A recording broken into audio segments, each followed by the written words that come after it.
మీ బిడ్డ ఒక్కడే ఒక వైపులో ఉన్నాడు. అలాగే మంచి చేశాము అని చెప్పుకునేదానికి ఒక్కటంటే ఒక్క. దయచేసి ఇక్కడ కూర్చున్నాడు అమ్మా, రండి. వార్డ్ లీడర్స్ అందరూ కూడా మీటర్లు పెట్టయాకండి అని చెప్పి ఆ రోజు ఎగేసి పెట్టాను. ఇప్పుడు నువ్వు చేస్తుండేదే ఏం చేస్తున్నావు? మోసం కదా. ఈరోజు మళ్ళీ అందులో మనమన్నా ఆ రోజు బీజేపీతో పొత్తులో ఉన్నా కూడా ఈరోజు స్మార్ట్ మీటర్లు పెడతా ఉన్నాం. నేను చేతులు ఎత్తాలా ఇచ్చినాడనే వాళ్ళు వద్దు, ఈయన ఎత్తాలే సగం మందికి ఇచ్చినట్టున్నాడే.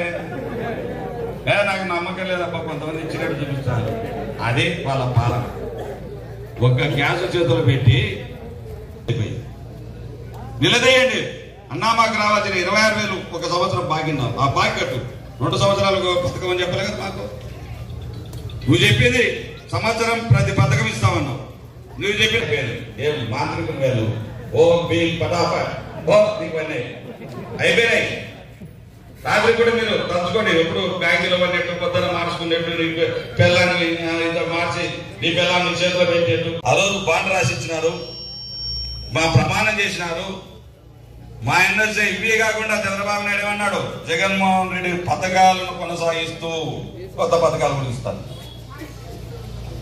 మళ్ళీ ఏమన్నాడు, ఆ రోజేమో ఎంత శనగపాయల రేటు ఏమైంది, తగ్గిందే?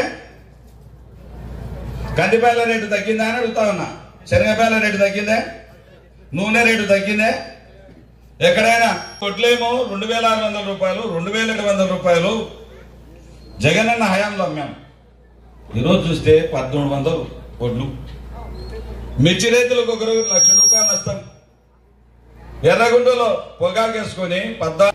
ఇవన్నీ మడ్డలు మనభంగాలు జరుగుతా ఉన్నాయి. దేనివల్ల జరుగుతా ఉన్నాయి? 4 మడ్డలు జరిగినాయి మన నియోజకవర్గంలో. అన్ని మద్యం మడ్డర్లే. రాత్రి వేళలో తాగడం, స్కెచ్ గీయడం, అన్ని లేపడం, దానికి చేదోడుగా వీళ్ళు నాయకులు నిలబడ్డాం గ్రామాలలో. మీరు ఇస్తున్నటువంటి సుపరిపాలన తొలేడు ఇదేనా? ఇదేనా అని అడుగుతున్నా. ఏం చేశారని సుపరిపాలన? ఇది తొలేడు కాదు, లాస్ట్ అడుగు. ఇది ఇదే లాస్ట్ అడుగు వాళ్ళకు. అయిపోయింది, ఎత్తిపోయింది కంపెనీ మూసేసేదేగా. తొలేడు గంట ఏం పొడిచినారని నేను అడుగుతా ఉన్నా సభాముఖంగా. 5 సంవత్సరాల అభివృద్ధి 1 సంవత్సరంలో అయిపోయింది అంటున్నారు. అయ్యా, మా తమ్ముడు చెప్పాడు ఇవాళ, నీకు ఏం లేదు పుట్టా రాజశేఖర రెడ్డి, నువ్వు వేసింది ఎంతనో చెప్తే నేను పందెమిస్తా. ఇప్పుడు ఎవరన్నా పంపిస్తే ఈ గ్రామంలో టెంకాయలు కొట్టడం కాదు, నేను కూడా తిన్న 50 టెంకాయలు కొట్టినా. సంపాదన ఏంటంటే ధ్యాస దీని మీద లేదు. ఏడా చూసినా జుట్టు పెంచుకుంటే ట్యాక్స్, గుండు కొట్టించుకుంటే ట్యాక్స్, 2 సాగుదంపులే. పెంచిన ట్యాక్సే, ఇప్పుడు బీ ట్యాక్స్. ఎక్కడ చూసినా వసూళ్ళ పర్వం. బోలే ఆత్మకూరులో మన చెప్తా ఉన్నా, అన్న మా ఇంట్లో పంట సబ్బు వేసుకోవాలంటే 2 బోలేలు తెచ్చుకుంటే 60 రూపాయలు లెక్క అన్నా అని. ఎవరిని లారీలు పెట్టనియరు, ఎవరిని ఇసుక దోలనియరు, కంకర దోలనియరు. మద్యం ఏర్లైపోతా ఉంది రాత్రి వేళల్లో. బెల్ట్ షాపులు మసీదుల పక్కన పెడతారు షాపులు. మన ముస్లింలు ఆలోచించుకోవాలి, హిందువులు ఆలోచించుకోవాలి. ఒక దేవస్థానం పక్కన పెడతారు, గుడి వద్ద పెడతారు, బడి వద్ద పెడతారు, మసీదు దగ్గర పెడతారు, చర్చిల దగ్గర పెడతారు. ఇవన్నీ దుర్మార్గం కాదు. ప్రజలు నిలదీసే రోజుల్లో త్వరలో ఉంది. సంవత్సర కాలంలోనే మూట కట్టుకున్నారు మీరు. సబ్ రిజిస్ట్రార్లు కూడా ఆఫీసులు కూడా కుదరడలే. వాళ్ళకి 300, 200 చిన్న దొరలకు.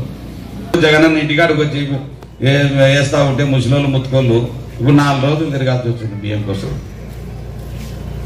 ఆలోచించమని కోరుతా ఉన్న ప్రజలందరినీ. ఈ పాలన